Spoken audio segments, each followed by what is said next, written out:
South के मंदिर में एक दलित महिला चल गई, सारे पुजारियों ने घेर लिया उसको पीट रहे हैं, चोटी पकड़ कर उसको घसीट को निकाल रहे हैं कि वो शालिग्राम के विरुद्ध कम से कम SC/ST एक्ट में केस तो दर्ज हो गया। ये मायावती पहली दलित प्रधानमंत्री इस देश को मिलने जा रही है 2000। हमारे साथ हैं सोशल एक्टिविस्ट, सामाजिक कार्यकर्ता, बहुजन नेता अशोक अज्ञानी जी। इनके नाम में अज्ञानी लगा है, लेकिन ज्ञान बहुत ज़्यादा है और भारतीय समाज की समझ रखते हैं, बेबाकी से बात करते हैं। और आजकल जो मुद्दे छाए हैं, मसलन कि जो धीरेन्द्र शास्त्री का भाई है जिसे शालिग्राम कहा जाता है उर्फ शालिग्राम, और इनका जो नाम है असली वो है सौरभ गर्ग के खिलाफ केस दर्ज हो चुका है, SC/ST एक्ट लग चुका है।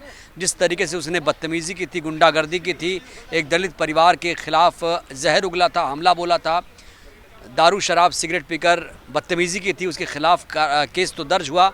बड़ा सवाल ये है, क्या शालिग्राम के को जेल भेजा जाएगा, क्या उसके खिलाफ कड़ी कार्रवाई की जाएगी? तमाम सवालों को लेकर आज मैं हाजिर हूँ।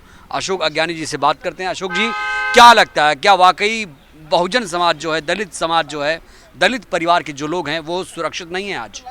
नहीं, देखिए बिल्कुल नहीं है। जिस तरीके से ये गुंडागर्दी पे उतारू हो चुके हैं, पूरी तरह नंगे हो गए हैं, क्योंकि ये अपने लोगों के विरुद्ध ना तो कोई केस दर्ज करा रहे हैं और अपने लोगों को बिल्कुल नंगियत के तरह बिल्कुल चुप हो रहे हैं। जैसे अडानी के मामले में देख लो, कोई जांच अभी तक नहीं है और कोई भी विपक्ष चिल्ला रहा है लेकिन कोई करने को राजी नहीं है। लेकिन मैं तो बड़ा शुक्र मना रहा हूँ कि वो शालिग्राम के विरुद्ध कम से कम SC/ST एक्ट में केस तो दर्ज हो गया। ये केस दर्ज होना ही अपने आप में एक बड़ी बात है और केस दर्ज हुआ है तो फिर वो आगे भी बढ़ेगा। लेकिन आज की तारीख में SC/ST के लोग, जिस तरीके से SC/ST के लोगों के ऊपर हमले हो रहे हैं, तेज हमले हो रहे हैं, और उससे ये साफ जाहिर हो रहा है कि अभी लड़ने की परिस्थिति आ गई है। बिना लड़े अब ये किसी भी हालत में ये हमें जीने नहीं देंगे। दूसरी बात, एक खतरा ये भी है ना, क्योंकि हमारे लोगों को जो इन्होंने पिछले 40-50 सालों में हमारे SC/ST के लोगों को घर घर जा करके जो इन्होंने हिंदूवाद का पाठ पढ़ा दिया, उनको हिंदू बना दिया है। तो अभी जैसे घटनाएं होती हैं, ये जो बजरंग दल है, तो क्या दलित हिंदू नहीं है, आप ये कहना चाह रहे हैं?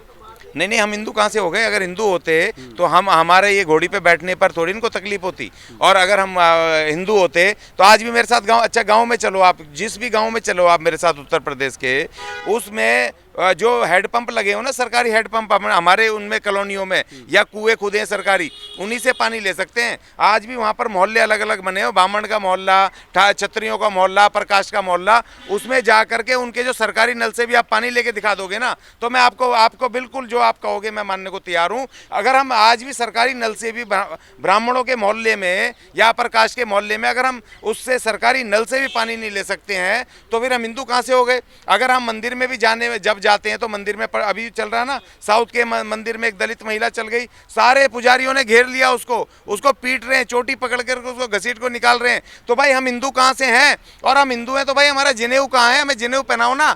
देखिए, हिंदुओं की ये पहली वो है कि जब तक जनेऊ धारण नहीं होगा, जब तक कि आप हिंदू नहीं माने जाएंगे। एक सेकंड, तो क्या आप ये कह रहे हैं कि अगर मेरे गले में जनेऊ पहना दिया जाए तब मैं सनातनी हूँ, हिंदू हूँ? हाँ बिल्कुल, वो तो लिखा है ना उनके धर्म शास्त्रों में। देखिए, जो ब्राह्मणों का इनका जो धर्म उसका करने का, हिंदू बनने का जो तरीका है, वो एक तो माँ के पेट से पैदा होते हैं, उसको पवित्र नहीं मानते हैं। उसके बाद जब जनेऊ संस्कार करते हैं, उसके बाद वो हिंदू बनता है। उसका मुंडन करा जाता है, उसका यज्ञ करा जाता है और उसमें उसको द्विज बोलते हैं कि दूसरा जन्म पवित्र करके, और तब उसके मंत्रोच्चारण करके उसके गले में वो डाला जाता है, जनेऊ डाला जाता है। जब जनेऊ धारण होता है, जब वो हिंदू बनता है। तो हमारे तो जनेऊ है ही नहीं भाई, हमें जनेऊ पहना दो। अरे जनेऊ तो वो पहनेगा ना जिसके पास ज्ञान होगा, जो पंडित है, जो ब्राह्मण है, वो पहनेगा। आप क्यों पहनेंगे जनेऊ?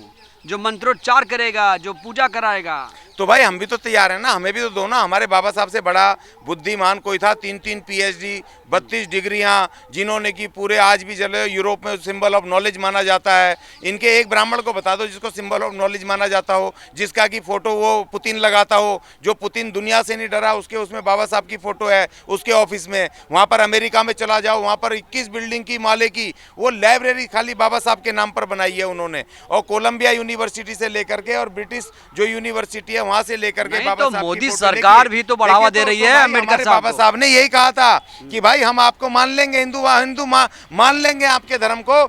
आप तो दो काम कर दो, एक तो सबके एक सर्व मान्य, एक अपना धर्म ग्रंथ मान लो जो सबको मान्य हो, और दूसरी बात ये कि आप एक ये जो पुजारी बनते हैं, इन पुजारियों में एक एकेडमिक कोर्स रख दो। जो कोर्स पास करेगा वो वहाँ पर एग्जाम देगा और इंटरव्यू दे करके और वहाँ पर पुजारी बनेगा। ये दो काम कर दो, हम बिल्कुल आपके हिंदू धर्म को मान लेंगे। तो बाबा साहब ने कहा था। इसका मतलब जब बाबा साहब ने शर्त रखी थी तो हम हिंदू है नहीं, और बाबा साहब ने भारत के संविधान में आर्टिकल 303 देश में कितने फीसदी हिंदू हैं फिर?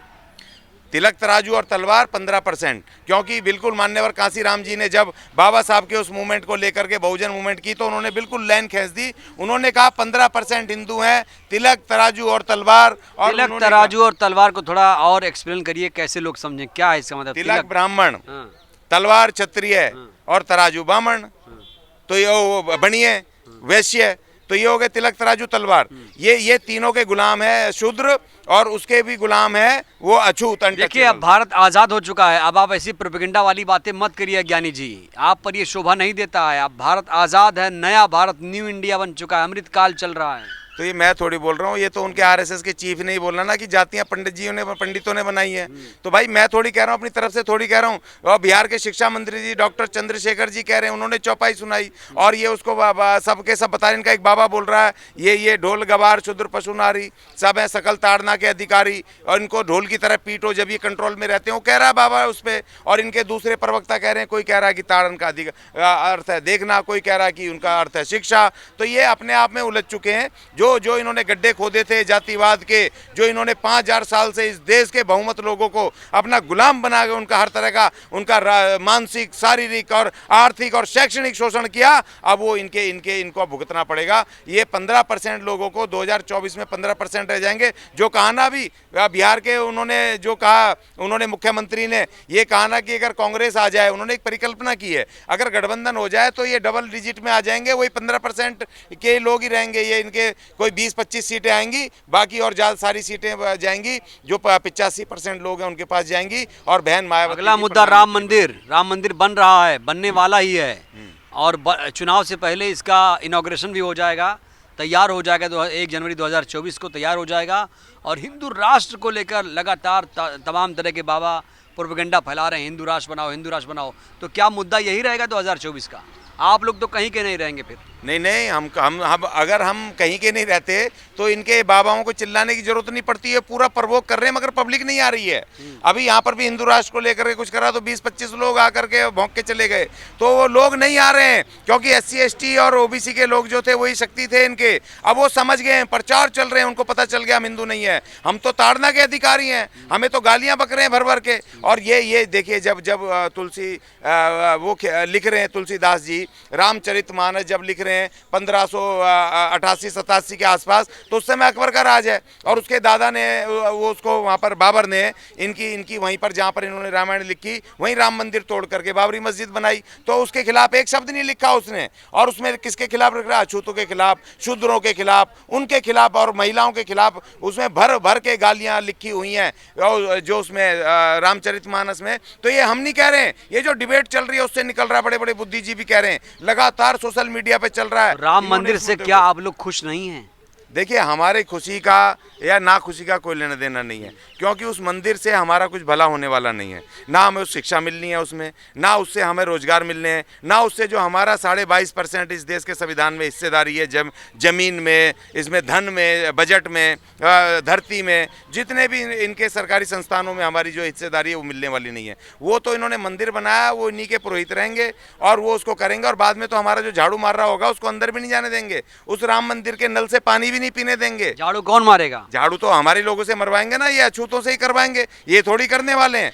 अब अछूत कहाँ, वो जो छुआछूत है वो तो खत्म हो चुका है। हमारे पास आर्टिकल 17 भी है। 17 लागू नहीं होना, इसीलिए तो इनके बागेश्वर बाबा का एक वीडियो है 4 महीने 5 महीने पुराना। एक आदमी उसके दरबार में आ रहा है तो खुद कह रहा नहीं मेरे पास मत आना, मैं अछूत हूँ। इसका मतलब अछूत है, अनटचेबिलिटी है, वो उनका बागेश्वर धाम का बाबा कह रहा है, जो हिंदू राष्ट्र बनाने की बात कर रहा है। तो उसकी बातों को आप मान रहे हैं? नहीं, वो कह रहा है, वो प्रमाणित कर रहा है कि अछूत है, अभी भी अनटचेबिलिटी है। आर्टिकल 17 लागू ही नहीं हुआ ना, किसी सरकार ने अभी तक उस पर कोई कानून नहीं बनाया। मैं तो कह रहा हूं कि जो अगर भला हो, मान्यवर हमारे विश्वनाथ प्रताप सिंह जी का, वो आए, उनकी सरकार आई, जिससे SC/ST एक्ट 1989 में मिला, जिसकी वजह से इस बागेश्वर बाबा के भाई के ऊपर SC/ST एक्ट दर्ज हो गया। या जो हमें जातिगत गालियां देते हैं, अगर मुझे एक बात बता दो, अगर अनटचेबिलिटी नहीं खत्म हुई है तो ये शालिग्राम, उसका बागेश्वर धाम का बाबा का भाई जो हिंदू राष्ट्र की वकालत कर रहा है, उसका भाई क्यों जातिगत गालियां दे रहा है?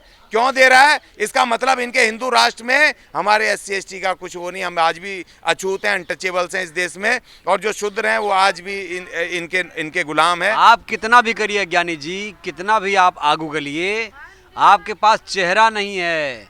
मोदी जी के सामने कोई टिक नहीं पा रहा आजकल।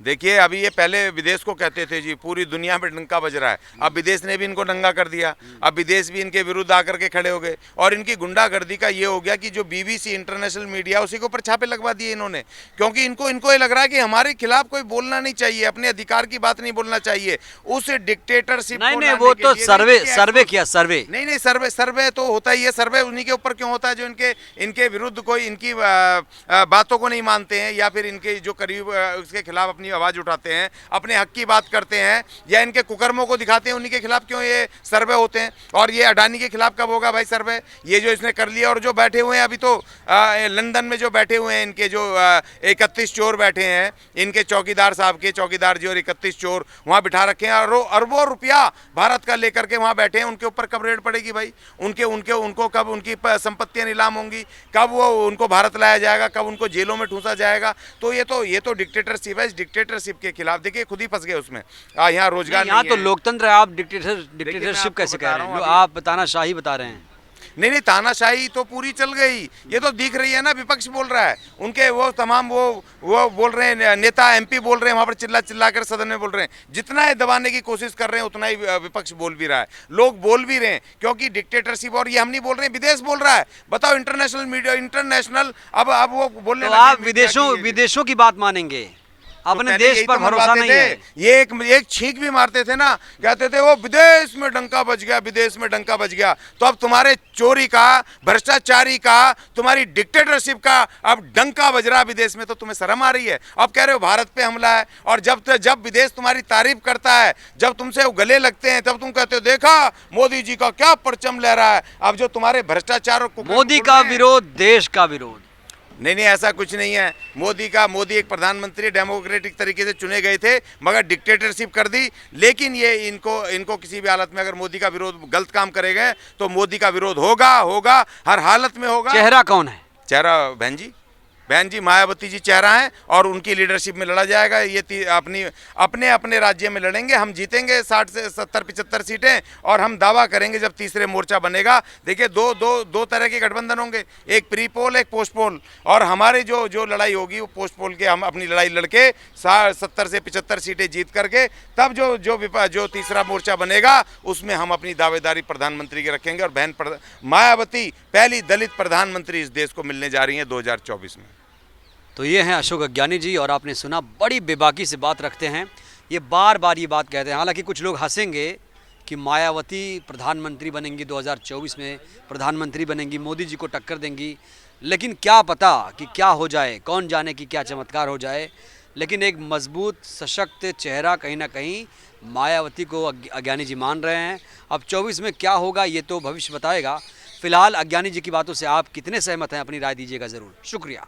नेशनल दस्तक की आपसे गुजारिश है कि अगर इसको बचाना चाहते हैं तो नेशनल दस्तक को सब्सक्राइब करने के लिए रेड कलर के सब्सक्राइब बटन को दबाएं, फिर बेल आइकन की घंटी दबाएं। नेशनल दस्तक को बचाने के लिए बहुत जरूरी है कि हर खबर को शेयर करें, लाइक करें, कमेंट जरूर करें।